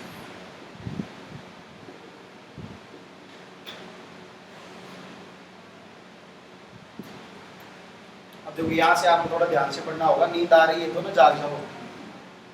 भारत शासन अधिनियम 1919। पहली बात, इसका ये औपचारिक नाम है, ये आपको ध्यान रखना है। इसका औपचारिक नाम यही है, भारत शासन अधिनियम। लेकिन भारत का मतलब यहाँ कौन से भारत से है? इसका मतलब ब्रिटिश भारत से, स्वतंत्र भारत से नहीं है। भारत शासन अधिनियम 1919 जारी क्यों किया गया, इसके पीछे का थोड़ा सा बैकग्राउंड आप देखोगे। इससे पहले एक अधिनियम हो रहा था लेटेस्ट 10 साल पहले, इसका नाम क्या था? मॉडल मिंटो सुधार अधिनियम 1909 के नाम से उसको जाना जाता है। इस समय महात्मा गांधी ने एक आंदोलन की बात कही है। इस समय रोलेट एक्ट सत्याग्रह भी जारी है और इसी समय जलियांवाला बाग हत्याकांड, 3 घटनाओं का आपको ध्यान में रखना है कि यहाँ पर रोलेट एक्ट लागू किया गया है। 1919 वर्ष की बात कर रहा हूँ, अलग अलग मंथ और डेट है। इसी समय जलियांवाला बाग हत्याकांड भी होता है और इसी समय अगस्त 1919 में तिलक की मृत्यु हो जाती है, जिसकी मृत्यु के बाद महात्मा गांधी ने नॉन कोऑपरेशन मूवमेंट या असहयोग आंदोलन की बात कही है कि वह एक आंदोलन चलाएगा जो आंदोलन ब्रिटिश सरकार का सहयोग नहीं करने को लेकर है। लड़ाई नहीं करना चाहता गांधी, लेकिन गांधी कह रहा है कि हम आपका साथ नहीं देंगे, क्योंकि आप हिंसा करते हो और लड़ाई झगड़ा करते हो तो लड़ाई झगड़े से किसी का समाधान नहीं हो सकता। तो शांति की वार्ता पर वो कह रहा है कि हम ऐसे लोगों का साथ नहीं देंगे जो लड़ाई झगड़ा करते हैं, हिंसा का सहारा लेते हैं। इन सब बातों को ध्यान में रखकर ब्रिटिश सरकार ने एक अधिनियम जारी किया जिसका नाम क्या है, भारत शासन अधिनियम। लेकिन इस अधिनियम की 3 डेडलाइन है जो आपसे पूछा जाएगा अलग अलग। नंबर 1 पर है, उस डेडलाइन का नाम है 20 अगस्त 1917। इसका मतलब है अधिनियम से 2 साल पहले की बात है। यहाँ पर ब्रिटिश संसद में पहली बार एक मांग उठाई गई है और मांग जो उठाने वाले व्यक्ति हैं उसका नाम है भारत सचिव मोंटेग्यू। मोंटेग्यू ने वहां सिर्फ ये कहा है कि क्या जो भारत के लोग चाह रहे हैं वो उनको दिया जाए या नहीं दिया जाए। भारत के लोग क्या चाह रहे हैं, उत्तरदायी शासन चाह रहे हैं। भारत के लोग ये चाह रहे हैं, तिलक की बात सुनी होगी आपने कि स्वराज मेरा जन्मसिद्ध अधिकार और मैं इसे लेकर रहूंगा। लेकिन तिलक जिस स्वराज की बात करते हैं वो भारत की आजादी की बात नहीं करते। वो ये कह रहे हैं कि जैसा आयरलैंड को दे रखा है, एनिबेशन का नाम सुना होगा ना, होम रूल मूवमेंट, ऐसा ही भारत के लोगों को भारत का शासन तो कौन चलाए, भारतीय चलाए, और आप हमारे ऊपर शासन करो, इससे हमें कोई ऐतराज नहीं। यानी तिलक औपनिवेशिक भारत की बात कह रहे हैं कि भारत पर शासन तो किसका रहेगा, ब्रिटेन का, लेकिन भारत के लोगों पर शासन करने वाले खुद भारतीय ही होंगे, दूसरे लोग नहीं होने चाहिए, उसकी ये मांग है। तो तिलक जो स्वराज चाह रहा है वो ब्रिटेन की छत्र छाया में ही स्वराज चाह रहा है। जो तिलक चाह रहा है उसको क्या कहा जाता है, उत्तरदायी शासन।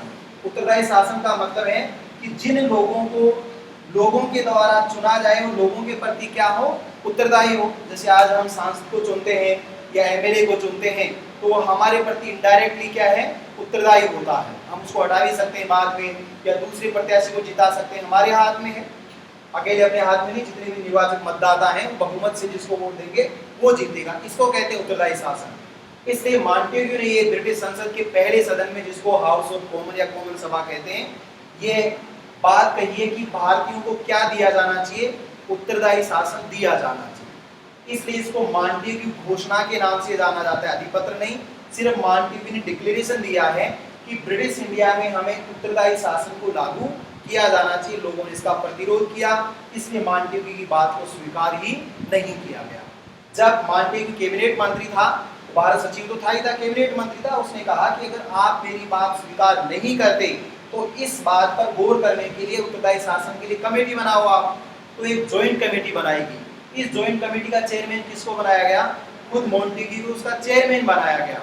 इस मोंटेग्यू ने तत्कालीन भारत वायसराय से बातचीत की। उस समय वायसराय कौन था, भारत का वायसराय लॉर्ड चैम्सफोर्ड। चैम्सफोर्ड से बातचीत करके ये निष्कर्ष निकाला कि भारत में उत्तरदायी शासन कैसे दिया जाए।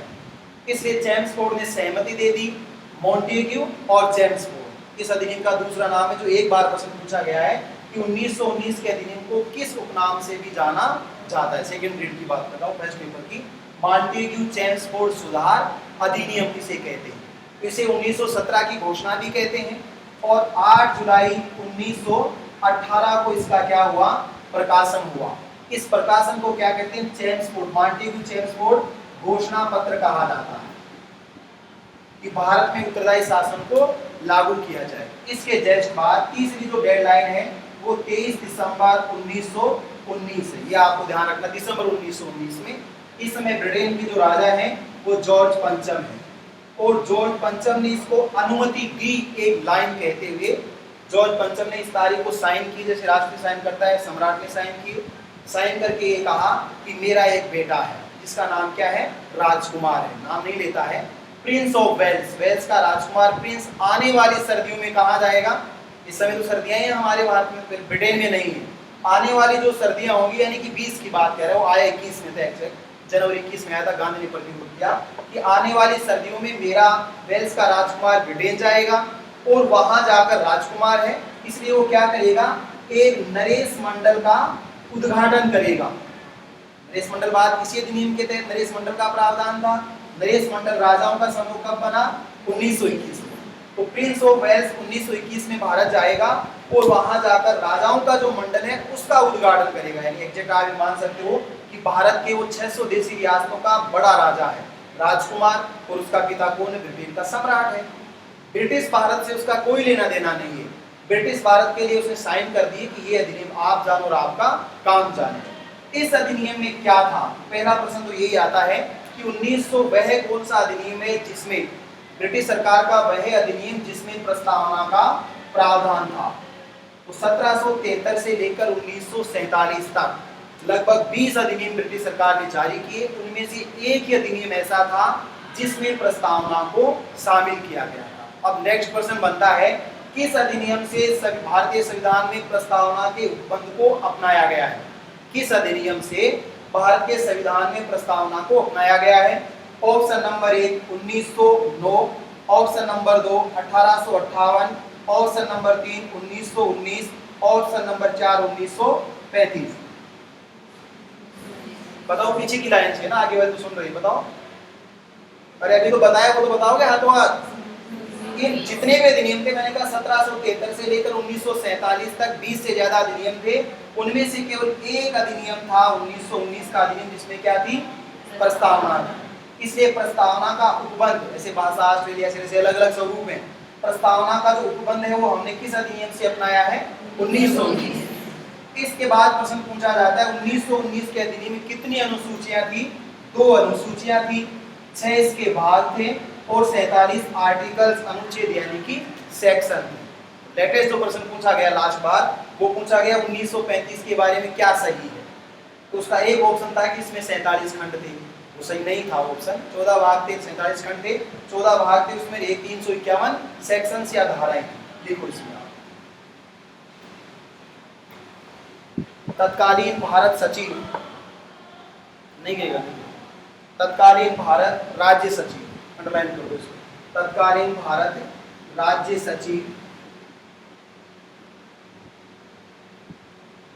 तत्कालीन भारत राज्य सचिव, तत्कालीन भारत राज्य सचिव या लगा के लिखो, या भारत मंत्री, या भारत मंत्री लॉर्ड मॉन्टेग्यू, दिखाई दे रहा है पीछे, लॉर्ड मॉन्टेग्यू के द्वारा, अंडरलाइन कर दो, तत्कालीन भारत राज्य सचिव या भारत मंत्री लॉर्ड मॉन्टेग्यू के द्वारा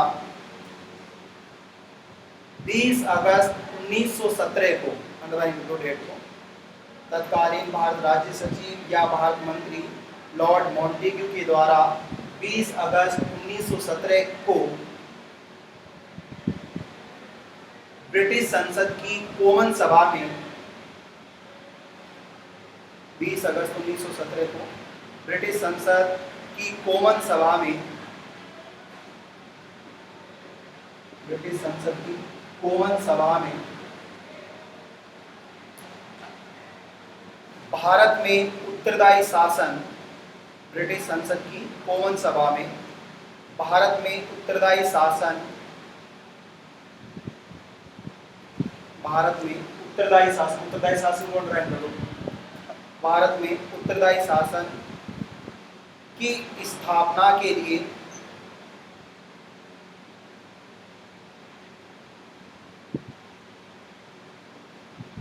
प्रस्ताव रखा, जिसे भारत में उत्तरदायी शासन की स्थापना के लिए प्रस्ताव रखा, जिसे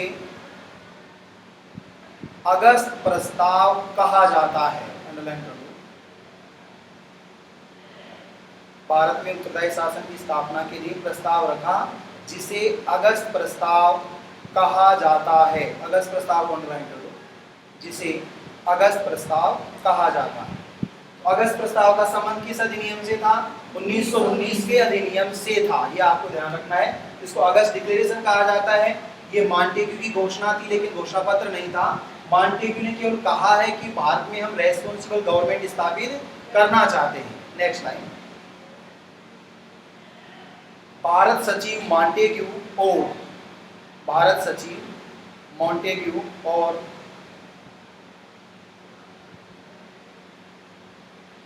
वायसराय, भारत सचिव मॉन्टेग्यू और वायसराय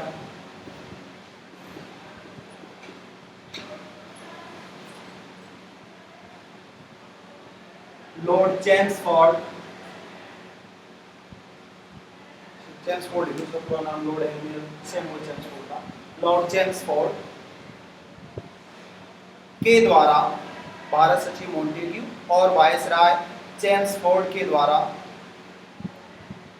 8 जुलाई 1918 को भारत सचिव मॉन्टेग्यू और वायसराय चेम्सफोर्ड के द्वारा 8 जुलाई 1918 को, अंडरलाइन कर दो, 8 जुलाई 1918 को संयुक्त घोषणा पत्र, जॉइंट डिक्लेरेशन, संयुक्त घोषणा पत्र भारत सचिव मॉन्टेग्यू और वायसराय चेम्सफोर्ड के द्वारा 8 जुलाई 1918 को संयुक्त घोषणा पत्र प्रकाशित किया गया, जिसे संयुक्त घोषणा पत्र प्रकाशित किया गया जिसे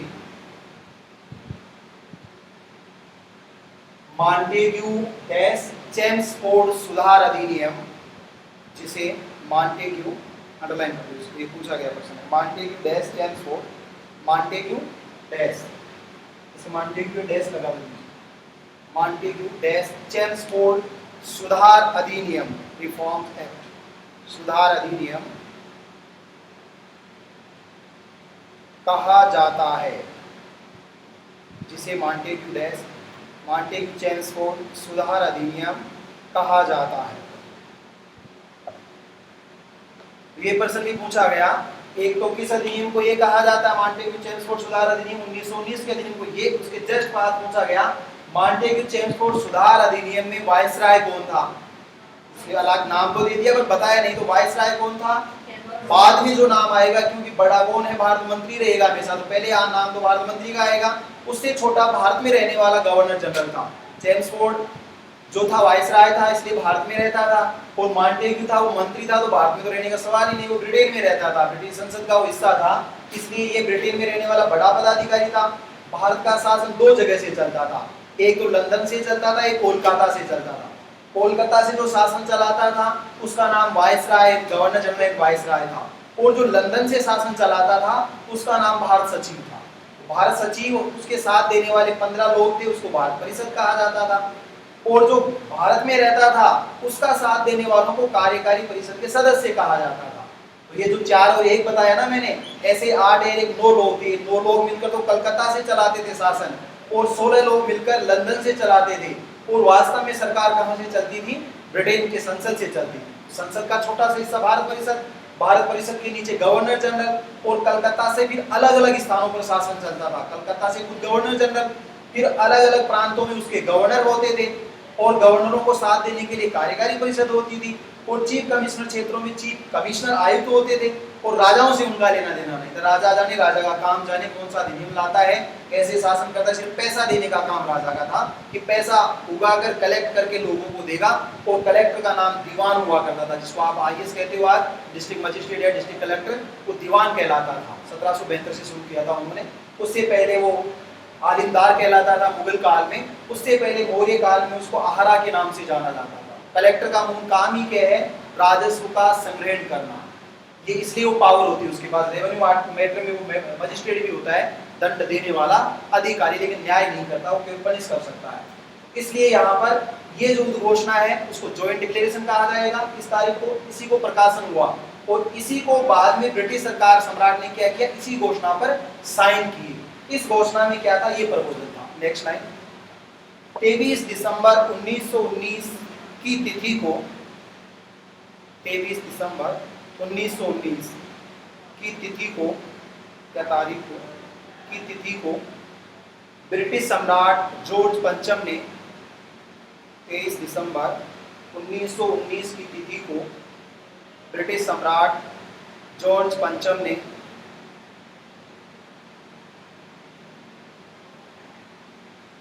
सुधार योजना पर हस्ताक्षर की। 23 दिसंबर 1919 की तिथि को ब्रिटिश सम्राट जॉर्ज पंचम ने सुधार योजना पर हस्ताक्षर किए,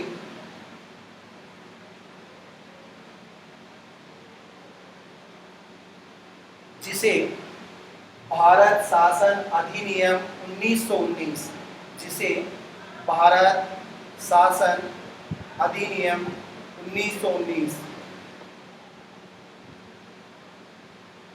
जिसे भारत शासन अधिनियम 1919 औपचारिक नाम से जाना जाता है। ये इसका औपचारिक नाम था, भारत शासन अधिनियम 1919 औपचारिक नाम से जाना जाता है।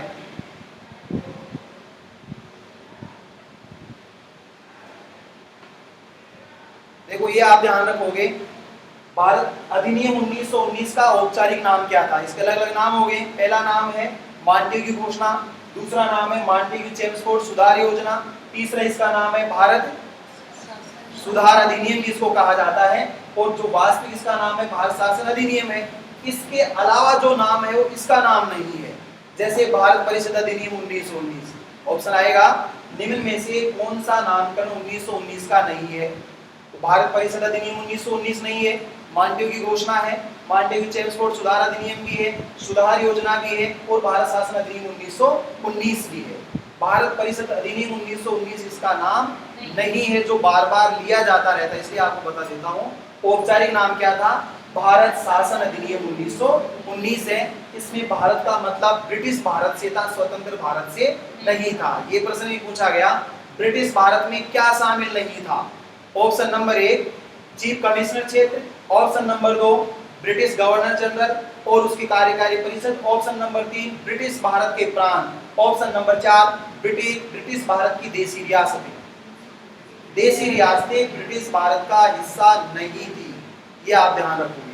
जिनको प्रिंसली स्टेट या नेटिव प्लेस या देशी राजाओं के राज्य या रियासत या देशी राज्य भी कहा जाता था, वो उन पर यह अधिनियम किस पर लागू नहीं होता?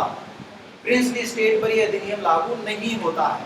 केवल 1947 भी लागू नहीं था। नेक्स्ट लाइन, 1919 के अधिनियम में 1919 के अधिनियम में पहली बार 1919 के अधिनियम में पहली बार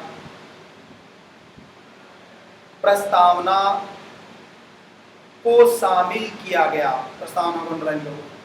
1919 के अधिनियम में पहली बार, पहली शब्द को अंडरलाइन करो। 1919 के अधिनियम में पहली बार प्रस्तावना, प्रीएम्बल या उद्देशिका प्रस्तावना को शामिल किया गया था। 1919 के अधिनियम में पहली बार प्रस्तावना को शामिल किया गया था। तो 1773 पहला अधिनियम था और 1947 आखिरी अधिनियम था। 1773 से लेकर अर्थात 1947 तक जितने भी अधिनियम आए, किसमें भी प्रस्तावना नहीं थी, केवल 1919 के अधिनियम में प्रस्तावना थी। प्रस्तावना क्या होती है? जो आप संविधान बनाना चाह रहे हो उसका छोटा सा स्वरूप है।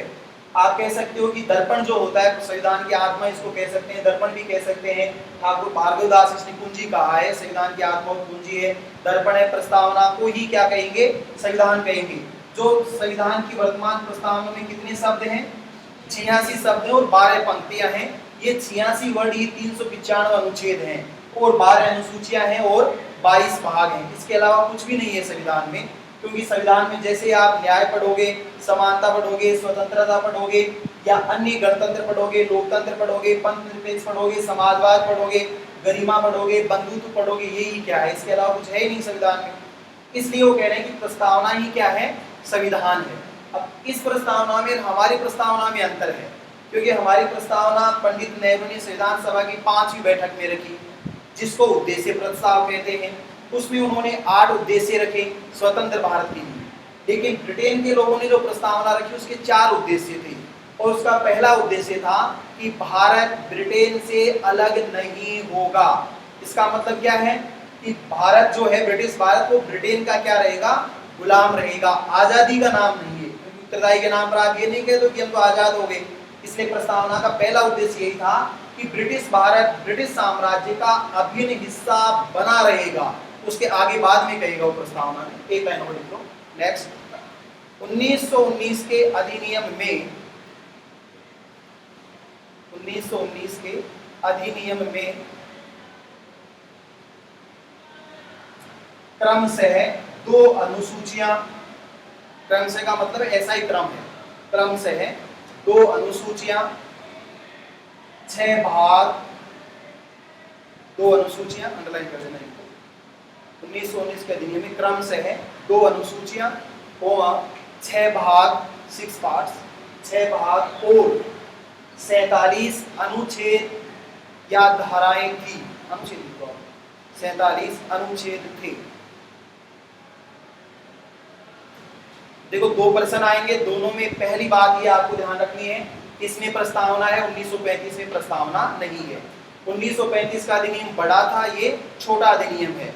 यहाँ पर 2 अनुसूचियां थी, शेड्यूल थे। जैसे आज 12 है ना, मूल संविधान में 8 अनुसूचियां थी, फिर 9वीं जोड़ी गई, फिर 10वीं जोड़ी गई, फिर 11वीं जोड़ी गई, फिर 12वीं, अब तक 12 अनुसूचियां हैं। तो यहाँ 2 अनुसूचियां थी, 6 भाग थे, हमारे यहाँ 22 भाग हैं, और 47 अनुच्छेद, हमारे यहाँ 395 मूल अनुच्छेद हैं। इसका मतलब है कि हमने ये बनाया है संविधान कि वर्तमान भारत या मॉडर्न कॉन्स्टिट्यूशन है, मैं कहूँ कि मूल 23 में 8 अनुसूचियां थी, 22 भाग थे और 395 अनुच्छेद थे। तो ये बात सही है। तो ये 1919 में पहले से ही था कि 2 अनुसूचियां हैं, वहां हमने ज्यादा अनुसूचियां कर दी, 6 भाग थे, वहां हमने ज्यादा भाग कर दिए, ज्यादा स्वाभाविक था कि अनुच्छेद बढ़ा दिए, और 47 अनुच्छेद थे, वहां हमने 395 अनुच्छेद कर दिए। उस दूसरे में आप चलोगे तो उसमें 10 अनुसूचियां होंगी, 14 भाग होंगे और 351 सेक्शंस होंगे। उससे थोड़ा सा हमने छोटा कर दिया, भागों के रूप में बड़ा कर दिया, अनुसूचियों में छोटा कर दिया, अनुच्छेद हमने बड़े कर दिए। इसलिए हमारा जो संविधान है वो संवैधानिक विकास का क्या है, क्रम है। 1935 के अधिनियम को नेहरू ने दासता का घोषणा पत्र कहा, और 1935 की जो 351 धाराएं थी उनमें से लगभग 270 अनुच्छेद आज के संविधान में हैं। इसलिए 1935 के अधिनियम को भारतीय संविधान का क्या कहते हैं, घोषणा पत्र या आधार पत्र भी कहा जाता है, नकल भी आप कह सकते हो। ये 1919 का अधिनियम था। हेडिंग लिख लो, शायद इतना समय काफी है, आज पहला दिन है। संविधान की मुख्य, ये लिख लो, अधिनियम की मुख्य विशेषता, ये कल पढ़ाएंगे।